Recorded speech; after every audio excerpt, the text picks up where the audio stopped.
ஆண்டவரும் இரட்சகருமாகிய இயேசு கிறிஸ்துவின் ஈடு இணையற்ற நாமத்தில் அன்புக்குரிய சகோதர சகோதரர், இந்த வீடியோ வாயிலாக உங்களை சந்திப்பதில் மிகுந்த சந்தோஷம். இன்றைக்கும் ஆண்டவருடைய வார்த்தையை அறிவிப்ப ஆதியாகம புஸ்தகம் 12வது அதிகாரம் 1 2 வசனங்களை உங்களுக்காக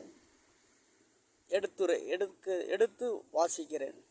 ஆண்டவர் ஆபிரகாமை பார்த்து சொல்லுகிறார்,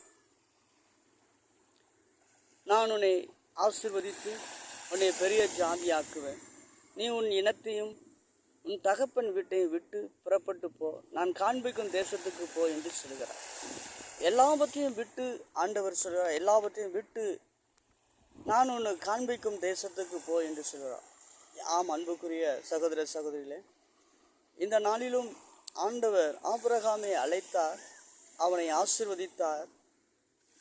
ஆனால் அவனுக்கு ஒரு கட்டளை கொடுக்கப்பட்டது. உன் தகப்பன் வீட்டையும் உன் இனத்தையும் உன் தேசத்தையும் விட்டு நான் உனக்கு காண்பிக்கும் தேசத்துக்கு போ என்று சொன்னான். அப்படி அழைத்து தனிமைப்படுத்தும் பொழுது அவனை பெரிய ஜாதியாக கர்த்தர் மாற்றினார்.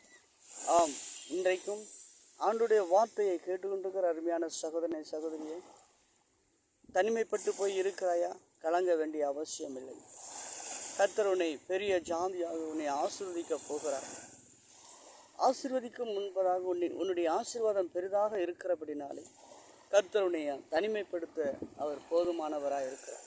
இதை கேட்டுக்கொண்டிருக்கிற அருமையான சகோதரனே, வேதனையோடு தனிமைப்பட்டு போய் இருக்கிறாயா? தனிமைப்பட்டு போய் இருக்கிறேன் என்று வேதனையை கூடாது. இந்த இயேசு உன்னுடைய வாழ்க்கையில் அவர் துணையாயிருக்கிறார். அந்த இயேசு கிறிஸ்துவிடத்தில் நீ வரும் பொழுது அவர் உன்னை ஆசீர்வதித்து அவர் உன்னை பெரிய ஜாதியாக மாற்றுவார்.